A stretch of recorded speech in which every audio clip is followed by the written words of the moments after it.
Okay, coming to the what is the sequence? I'll define definition of sequence. Sequence is a function from the set of natural numbers to the set of real numbers. ಅಂದ್ರೆ ಇದೊಂದು function ಅಷ್ಟೇ. Main importance ಏನು, domain is always A natural, keep in mind. ಮತ್ತು range ಏನು ಬರ್ತದೆ, it should be code domain ಏನಿದೆಯಲ್ಲ ಅದು always A real numbers ಆಗಿರಬೇಕು. ಇದು ಎಷ್ಟೇ ಇಂಪಾರ್ಟೆಂಟ್ ಇದೆ. ಸಮ್ಟೈಮ್ಸ್ ನಾವು ಹಂಗಾಗಿ ಸೀಕ್ವೆನ್ಸ್ ಅನ್ನ ಈಸ್ ಎ ಮ್ಯಾಥಮೆಟಿಕಲ್ ಫಾರ್ಮುಲಾದಿಂದ ರಿಪ್ರೆಸೆಂಟ್ ಮಾಡಬಹುದು. ಬಟ್ ಓನ್ಲಿ ಥಿಂಗ್ ಈಸ್ ನಮ್ದು ಡೊಮೈನ್ ಯಾವಾಗಲೂ ನ್ಯಾಚುರಲ್ ನಂಬರ್. ಅಂದ್ರೆ ಅಥವಾ ನಾವು ಯಾವ ತರ ಇನ್ನೊಂದು ರೀತಿಯಾಗಿ ರಿಪ್ರೆಸೆಂಟ್ ಮಾಡಬಹುದು ಅಂದ್ರೆ ಯು ಕ್ಯಾನ್ ಡಿಫೈನ್ ಅಂದ್ರೆ as an ordered list of numbers. What is order? Order ಅಂದ್ರೆ ಫಸ್ಟ್ ನಮ್ಮ ಪೊಸಿಷನ್ಗೆ ದಿಸ್ ನಂಬರ್, ಸೆಕೆಂಡ್ ಪೊಸಿಷನ್ಗೆ ದಿಸ್ ನಂಬರ್ ಅಂತ ನಾವೇನು ಆರ್ಡರ್ಡ್ ಅಂತಾರಲ್ಲ ಅದಕ್ಕೆ ಆರ್ಡರ್ಡ್ ಲಿಸ್ಟ್ ಆಫ್ ನಂಬರ್ಸ್ ಅಂತ ಕರಿತೀವಿ.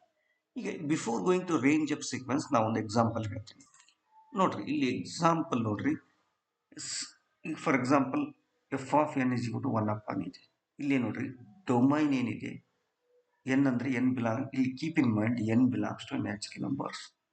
ಇಲ್ಲಿ ನೆನ್ಪಿಟ್ಕೊಳ್ಳಿ. ಆವಾಗ ರೇಂಜ್ ಏನಾಗ್ತದೆ, ಕೋಡೊಮೈನ್ ಏನಾಗ್ತದೆ, ಆಲ್ವೇಸ್ ರಿಯಲ್ ನಂಬರ್ಸ್ ಆಗ್ತದೆ. ಯಾವ ತರ ರಿಪ್ರೆಸೆಂಟ್ ಮಾಡಬೇಕು ಅಂದ್ರೆ ನಾವು ಆರ್ಡರ್ ಪೇಸ್ ಆಗಿ ಲಿಸ್ಟ್ ಮಾಡಬಹುದು. For first position 1, for second position 1/2, for third position 1/3 data we can represent in a set form, but the set of order ನೋಡಿ, we can rate it as a set of ordered page like this, a sequence. Okay, you can represent like this. But general ಆಗಿ most of the books ನಲ್ಲಿ just ಈ ತರ ಇದ್ರಲ್ಲಿ 1/2 1/3 sequence ಅಂತಾರೆ. ಹೌದು, ಆದ್ರೆ ಇದು ಲಿಸ್ಟ್ ಆಗಲ್ಲ. ಇದು ಸಾರಿ, ಇಟ್ ಇಸ್ ನಾಟ್ ಸೆಟ್ ಆಗಲ್ಲ ಅವಾಗ. ಯಾಕಂದ್ರೆ sometimes A repetition is allowed here, because once repetition is allowed it will disqualify the properties of set. ಹಂಗಾಗಿ ನಾವು ಏನಂತ ಹೇಳ್ತೀವಿ, ಇಲ್ಲಿ ಏನಾಗುತ್ತೆ, ರಿಪಿಟೇಷನ್ ಅಲೋಡ್ ಆಗೋದ್ರಿಂದ it is not A called A set. When ever ಈ ತರ ರಿಪ್ರೆಸೆಂಟ್ ಮಾಡಿದಾಗ ಅದು you can represent in a set form. Just it is not a set, it is a list of ordered pairs. ನೋಡ್ರಿ ಇಲ್ಲಿ first position, second position, third position like that ಅಂತ.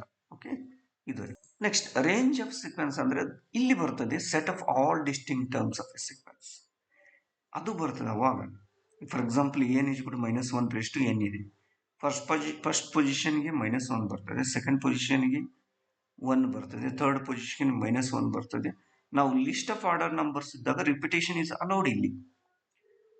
ಆದ್ರೆ range ಅಂತ ಬರೀಬೇಕಾದ್ರೆ ನಾವು ಸೆಟ್ ಅಂತ ಕರಿತೀವಿ. Range is a set, therefore we can represent only distinct terms. ಹಂಗಾಗಿ ನಾವು range and all distinct terms of a sequence is called range of a sequence ಅಂತ ಕರಿತೀವಿ. ಓಕೆ, ಇಲ್ಲಿ ನೆಕ್ಸ್ಟ್ ಬರೋದು ಬೌಂಡೆಡ್ ಸೀಕ್ವೆನ್ಸ್ ಅಂದ್ರೆ ಏನು?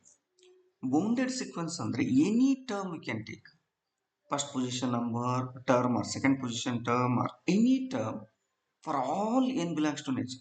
Means what? Any term anta, for any position you can take 150 position, 130 position, 1000 position, whatever the terms of sequence it should be. If it is less than some number, such number exist ಅಂದಾಗ ಅದು bounded above ಅಂತ. ಅಂದ್ರೆ ಇದು bounded above ಅಂದ್ರೆ above by some number, it cannot go behind that number ಅಂತ. Similarly, for any all natural numbers, the sum whatever the terms of a sequence, which should be greater than some number. ಅಂದ್ರೆ ಯಾವುದೇ terms of sequence ತಗೊಂಡಾಗ ಅದು ಒಂದು ನಂಬರ್ಗಿಂತ ಯಾವಾಗಲೂ ಜಾಸ್ತಿ ಇರುತ್ತೆ ಅಂದ್ರೆ ಅದಕ್ಕೆ ಬೌಂಡೆಡ್ ಬಿಲೋ ಅಂತ ಕರಿತೀವಿ. If it is both bounded above and bounded below, then the sequence is called bounded. If and only if it is bounded above and bounded below. For example, 1 upon n ಇದೆ, which is 1 upon n, which is always greater than 0, less than or equal to 1 ಆಗ್ತದೆ. ಹಂಗಾಗಿ ಇಲ್ಲಿ ನೋಡ್ರಿ, ಇದು ಯಾವುದೇ number 1/2, 1/3, 1/4 ಇವೆಲ್ಲ greater than 0 ಇದೆ ತಾನೆ.